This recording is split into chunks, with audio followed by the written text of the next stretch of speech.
ನಮಸ್ತೆ ವೀಕ್ಷಕರೇ, ಇತ್ತೀಚಿನ ದಿನಗಳಲ್ಲಿ ಭಾರತದಲ್ಲಿ ಹೆಣ್ಣು ಮಕ್ಕಳಲ್ಲಿ ಆರೋಗ್ಯ ಸಮಸ್ಯೆ ಹೆಚ್ಚಾಗ್ತಾ ಇದೆ. ಅಂತಂದ್ರೆ ಬೇರೆ ದೇಶಗಳಿಗೆ ಹೋಲಿಸಿಕೊಂಡ್ರೆ ನಮ್ಮ ದೇಶದಲ್ಲಿ ಗರ್ಭಕೋಶದ ಸಮಸ್ಯೆ ಹೆಣ್ಣು ಮಕ್ಕಳಲ್ಲಿ ಹೆಚ್ಚಾಗಿ ಕಂಡು ಬರ್ತಾ ಇದೆ.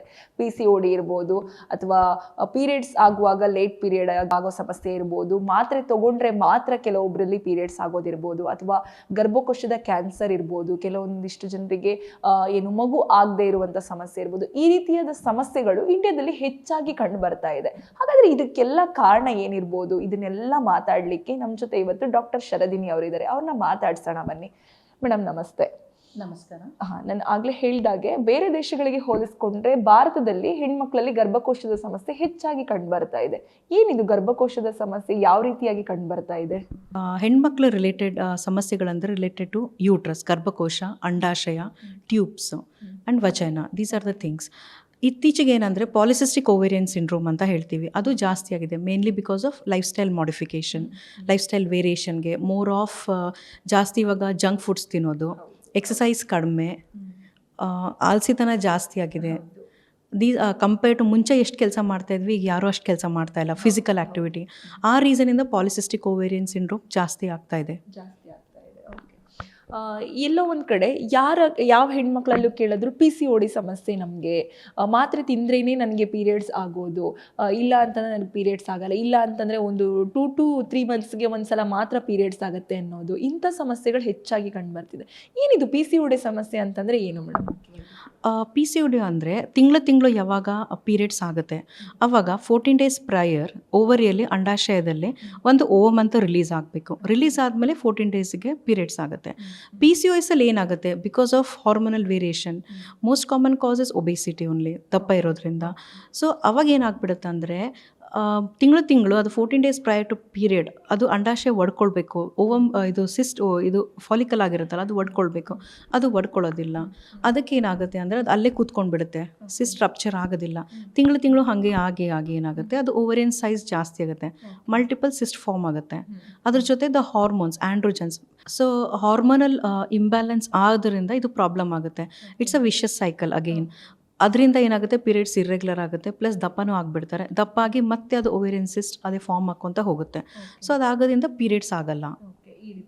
ಈ ರೀತಿ ಸಮಸ್ಯೆ. ಇನ್ನು PCOD ಸಮಸ್ಯೆ ಇರುವವರಿಗೇನಾದರೂ ಅವರ ಮುಂದೆ ಮದುವೆ ಆದ ನಂತರ ಏನಾದರೂ ಪ್ರೆಗ್ನೆನ್ಸಿಗೆ ಸಮಸ್ಯೆ ಏನಾದರೂ ಆಗಬಹುದಾ? ಮಗು ಆಗಲಿಕ್ಕೆ ಏನಾದರೂ ಸಮಸ್ಯೆ ಆಗ್ಬೋದಾ ಮೇಡಮ್? ಸೊ PCOS ಇರೋರಿಗೆ ಮುಂಚೆ, ಮದುವೆಗಿಂತಲೂ ಮುಂಚೆನೇ ಅವ್ರಿಗೆ ಸ್ವಲ್ಪ ಹೆಂಗಿರುವಾಗನೇ ಇರೆಗ್ಯುಲರ್ ಪೀರಿಯಡ್ಸ್ ಅದೆಲ್ಲ ಪ್ರಾಬ್ಲಮ್ಸ್ ಕಂಡು ಬರುತ್ತೆ. ಸೊ ಅವಾಗ ಬಂದಾಗೆ ನಾವು ಅವ್ರಿಗೆ ಕೌನ್ಸಿಲ್ ಮಾಡ್ತೀವಿ. ದಪ್ಪ ಇರೋರು 30%, 30% ದಪ್ಪ ಇರೋ ಚಾನ್ಸ್ ಇರುತ್ತೆ. ಸೊ ಅವ್ರಿಗೆ ವೆಯ್ಟ್ ರಿಡಕ್ಷನ್, ಅದು ಮುಂಚೆನೇ ಪ್ರೆಗ್ನೆನ್ಸಿ ಆಗೋಕ್ಕಿಂತಲೂ ಮುಂಚೆನೇ ಕರೆಕ್ಟ್ ಮಾಡೋಕ್ಕೆ ಟ್ರೈ ಮಾಡ್ತೀವಿ, ಹಾರ್ಮೋನಲ್ ವೇರಿಯೇಷನ್.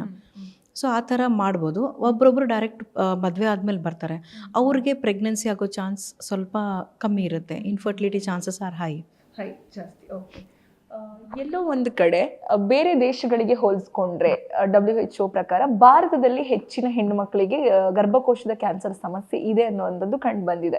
ಹಾಗಾದ್ರೆ ಏನು ಗರ್ಭಕೋಶದ ಕ್ಯಾನ್ಸರ್ ಅಂತಂದ್ರೆ ಏನು? ಆ ಗರ್ಭಕೋಶದ ಕ್ಯಾನ್ಸರ್ಸ್ ಅಲ್ಲಿ ಬೇರೆ ಬೇರೆ ಏನಾದರೂ ವಿಧಗಳಿದಾವ? ಫೀಮೇಲ್ ಹೆಣ್ಮಕ್ಳು ರಿಲೇಟೆಡ್ ಕ್ಯಾನ್ಸರ್ಗಳಂತಂದರೆ ಯೂಟ್ರೈನ್ ಕ್ಯಾನ್ಸರ್ ಇರ್ಬೋದು, ಕ್ಯಾನ್ಸರ್ ಸರ್ವಿಕ್ಸ್, ಓವೇರಿಯನ್ ಕ್ಯಾನ್ಸರ್, ಆಮೇಲೆ ವಜನಲ್ ಕ್ಯಾನ್ಸರ್ಸ್. ಸೊ ನಾವು ಡಯಾಗ್ನೋಸ್ ಮಾಡಿ ಇದು ಬೇಗ ಟ್ರೀಟ್ಮೆಂಟ್ ಮಾಡುವಂಥದ್ದಂದರೆ ಸರ್ವೈಕಲ್ ಕ್ಯಾನ್ಸರ್, ಅಂದರೆ ಗರ್ಭಕೋಶದ ಕಂಠದ ಕ್ಯಾನ್ಸರ್. ಹೌದು, ಜಾಸ್ತಿ ಇದೆ. ಕಂಪೇರ್ಡ್ ಇನ್ 2020 ರಿವ್ಯೂ ನೋಡಿದ್ರೆ, ಸ್ಟ್ಯಾಟಿಸ್ಟಿಕ್ಸ್ ನೋಡಿದ್ರೆ 26% ವರ್ಲ್ಡ್ ವೈಡ್ ಜಗತ್ತಲ್ಲೆಲ್ಲ ಇರೋದು ಅದ್ರ CA ಸರ್ವಿಕ್ಸಲ್ಲಿ, ಕ್ಯಾನ್ಸರ್ ಸರ್ವಿಕ್ಸಲ್ಲಿ ಇಂಡಿಯಾನೇ 26% ಕಾಂಟ್ರಿಬ್ಯೂಟ್ ಮಾಡ್ತಾ ಇದೆ.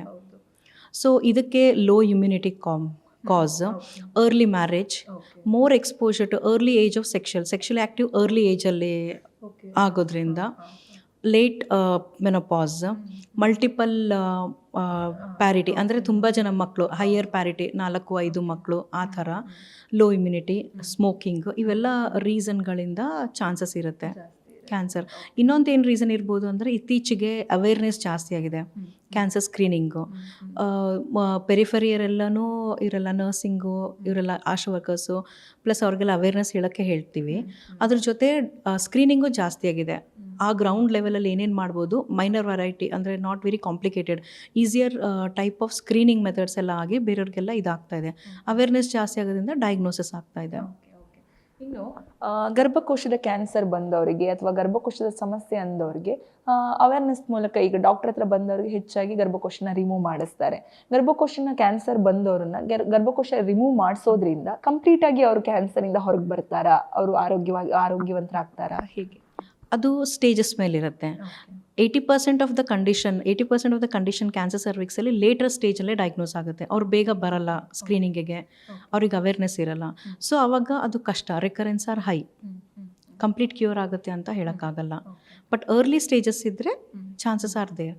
ಅದಕ್ಕೆ ನಾವು ಸ್ಕ್ರೀನ್ ಮಾಡ್ತೀವಿ. ಅಂದರೆ ಅರ್ಲಿ ಇನ್ಫೆಕ್ಷನ್ ಆಗೋದಕ್ಕೂ ಈಗ 98% of cancer cervix HPV, human papilloma virus ಅಂತ, HPV ಇಂದ ಆಗುತ್ತೆ.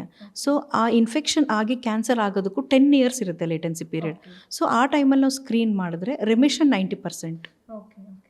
ಆ ರೀಸನ್ಗೆ ಸ್ಕ್ರೀನಿಂಗಿಗೆ ಅಷ್ಟು ಇಂಪಾರ್ಟೆನ್ಸ್ ಕೊಡೋದು. ಇನ್ನು PCOD ಸಮಸ್ಯೆ ಬಗ್ಗೆ ನಾನು ಆಗ್ಲೇ ಮಾತಾಡಿದೆ. PCOD ಸಮಸ್ಯೆಗೆ ಮುಖ್ಯವಾಗಿ ಒಬೆಸಿಟಿ ಕೂಡ ಕಾರಣ ಅಂತ ಹೇಳಿದ್ರಿ. ಎಲ್ಲೋ ಒಂದು ಕಡೆ ಗರ್ಭಕೋಶದ ಕ್ಯಾನ್ಸರ್ಗೂ PCODಗೂ ಏನಾದರೂ ಸಂಬಂಧ ಇದೆಯಾ? ಮೇ ಬಿ ಎಂಡೋಮೆಟ್ರಿಯಲ್, ಗರ್ಭಕೋಶದ ಒಳಗಡೆ ಲೈನಿಂಗ್ ಇರುತ್ತೆ, ಎಂಡೋಮೆಟ್ರಿಯಮ್ ಅಂತ. ಮಂತ್ಲಿ ಮುಟ್ಟಾದಾಗ ಅದೇ ಹೊರಗಡೆ ಬರೋದು ಇದು ಆಗಿ. ಸೊ ಅದರದ್ದು ಬಿಕಾಸ್ PCOS ಅಲ್ಲಿ ಹಾರ್ಮೋನ್ ಜಾಸ್ತಿ ಇರೋದ್ರಿಂದ, ಎಕ್ಸ್ಪೋಜರ್ ಆಫ್ ಹಾರ್ಮೋನ್ ಇರೋದ್ರಿಂದ ಅವಾಗ ಎಂಡೋಮೆಟ್ರಿಯಲ್ ಕ್ಯಾನ್ಸರ್ ಆಗೋ ಚಾನ್ಸ್ ಜಾಸ್ತಿ ಇರುತ್ತೆ.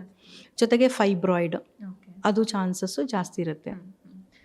ಎಷ್ಟೋ ಹೆಣ್ಣು ಮಕ್ಕಳಿಗೆ ಒಂದು ಡೌಟ್ ಇರುತ್ತೆ, ಏನಂತಂದರೆ ಪೀರಿಯಡ್ಸ್ ಆಗಲಿಕ್ಕೆ ಅಂತ ಕೆಲವೊಂದಿಷ್ಟು ಜನ ಮಾತ್ರೆ ತಗೊಳ್ತಾ ಇರ್ತಾರೆ, ಅಥವಾ ಏನೋ ಒಂದು ಎಮರ್ಜೆನ್ಸಿ ಸಿಚುವೇಷನಲ್ಲಿ ಮನೆಯಲ್ಲಿ ದೇವರ ಕಾರ್ಯ ಇದೆ ಅಥವಾ ಇನ್ನೊಂದಿದೆ ಅಂತಂದಾಗ ಪೀರಿಯಡ್ಸ್ನ ಪೋಸ್ಟ್ಪೋನ್ ಮಾಡಲಿಕ್ಕೋಸ್ಕರ ಮಾತ್ರೆ ತಿಂತಾ ಇರ್ತಾರೆ. ಇನ್ನೂ ಕೆಲವೊಂದಿಷ್ಟು ಜನ ಪೀರಿಯಡ್ಸ್ ಆದಾಗ ಹೊಟ್ಟೆ ನೋವು ತಡೆದುಕೊಳ್ಳೋಕ್ಕಾಗದೇನೆ ಮಾತ್ರೆ ತಗೊಳ್ಳೋರು ಇರ್ತಾರೆ.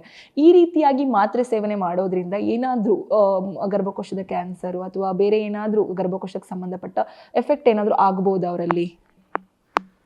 ಸೊ ಇವಾಗ ಪೀರಿಯಡ್ಸ್ ಪೋಸ್ಟ್ಪೋನ್ ಅದು ಟೆಂಪ್ರರಿ ಇರುತ್ತೆ, ಅದರಿಂದ ಮೇಜರ್ ಆಗಲ್ಲ. ಬಟ್ ಯಾರಿಗೆ ಮೈಗ್ರೇನ್ ಎಲ್ಲ ಇರುತ್ತೆ ಅವರಿಗೆ ಸ್ವಲ್ಪ ಚಾನ್ಸ್ ಇರುತ್ತೆ.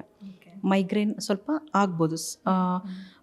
ತುಂಬ ಮೈಲ್ಡ್ ಮೈಗ್ರೇನ್ ಇದೆ, they may have again migraine. ಅದು ಒಂದು ಅಡ್ವರ್ಸ್ ಎಫೆಕ್ಟ್ಸ್. ಅಂದರೆ ಡ್ರಗ್ಸಿಂದು ಮೈಗ್ರೇನು, ಸ್ವಲ್ಪ ವಾಟರ್ ರಿಟೆನ್ಷನು, ಆ ಥರ ಮೈನರ್ ಸೈಡ್ ಎಫೆಕ್ಟ್ಸ್ ಇರುತ್ತೆ. ಅದರಿಂದ ಕ್ಯಾನ್ಸರ್ ರಿಲೇಟೆಡ್ ಏನಿರಲ್ಲ, ಆ ಥರ ಏನಿಲ್ಲ. ಏನು ತೊಗೊಂಡ್ರು ಮಾತ್ರೆ 1 or 2 months 1 or 2 times ತೊಗೊಳ್ಬೇಕು. ಅದನ್ನೇ ರಿಪೀಟಾಗಿ ಅದೇ ಹ್ಯಾಬಿಟ್ ಮಾಡಿದ್ರೆ ಅದ್ರದ್ದು ಇನ್ನೂ ಅಡ್ವರ್ಸ್ ಎಫೆಕ್ಟ್ಸ್ ಹಾಗೆ ಕೂತ್ಕೊಳ್ಳೋಕೆ ಸ್ಟಾರ್ಟ್ ಆಗುತ್ತೆ.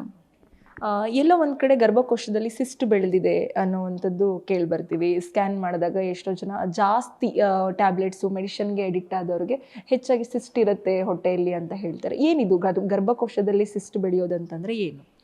ಗರ್ಭಕೋಶ ಸಿಸ್ಟ್ ಅಂದರೆ ಓವೇರಿಯನ್ ಸಿಸ್ಟ್. ಮೋಸ್ಟ್ ಕಾಮನ್ ಅಂತಂದರೆ follicular cyst, hormonal, just mild variation. Normal ಹೆಣ್ಮಕ್ಳಲ್ಲಿ ಸ್ವಲ್ಪ ಹಾರ್ಮೋನ್ ಏನೋ ವೇರಿಯೇಷನ್ ಆಗಿ ಸಿಸ್ಟ್ ಬೆಳ್ಕೊಳ್ಳುತ್ತೆ. ಅದು ಲೆಸ್ ದೆನ್ 5 centimeter 7 centimeter ಇರುತ್ತೆ. ಅದೇನಾದರೂ ಆ ಥರ ಇದ್ದರೆ ಯೂಶಲಿ ತನ್ನಷ್ಟಕ್ಕೆ ತಾನೇ ರಿಸಾಲ್ವ್ ಆಗುತ್ತೆ. ಒಂದು 3 months ನೋಡ್ತೀವಿ, scan less than 5 centimeter 7 centimeter. ಆಮೇಲೆ ಅದು ಫೀಚರ್ಸ್ ಇರುತ್ತೆ ಸ್ಕ್ಯಾನಲ್ಲಿ. ಈ ಥರ ಇದ್ದರೆ follicular cyst or functional cyst ಅಂತೀವಿ. ಇದು ನಾಟ್ ಪ್ರಾಬ್ಲಮ್ ಅಲ್ಲ, it is just a functional cyst. So ಆ ಥರ ಇದ್ದರೆ 3 months ಗ್ಯಾಪ್ ಕೊಡ್ತೀವಿ. ಆರ್ ಎಲ್ಸ್ ಒಂದೊಂದು ಸಲ ಮಾಲಾಡಿ ಆ ಥರ ಟ್ಯಾಬ್ಲೆಟ್ಸು ಕೊಡ್ಬೋದು, ಅಥವಾ ಜಸ್ಟ್ ವೆಯ್ಟ್ ಮಾಡಿ ನೋಡ್ಬೋದು. 3 months ವೆಯ್ಟ್ ಮಾಡಿ ಮತ್ತೆ ಸ್ಕ್ಯಾನ್ ಮಾಡಿಸಾಗ ಮೋಸ್ಟ್ ಆಫ್ ದ ಟೈಮ್ಸ್ ಅದು ಸಿಸ್ಟ್ ಕರ್ಗೋಗಿರುತ್ತೆ. ಅದಾದಮೇಲೂ ಪರ್ಸಿಸ್ಟ್ ಮಾಡಿದ್ರೆ ಅಥವಾ ಸೈಜ್ ಜಾಸ್ತಿ ಆಗ್ತಾ ಇದ್ರೆ ಮಾತ್ರ ಸರ್ಜರಿ ಬೇಕು. ಗ್ಯಾರಂಟಿ ನ್ಯೂಸ್, ಸುದ್ದಿ ಖಚಿತ, ನ್ಯಾಯ ನಿಶ್ಚಿತ.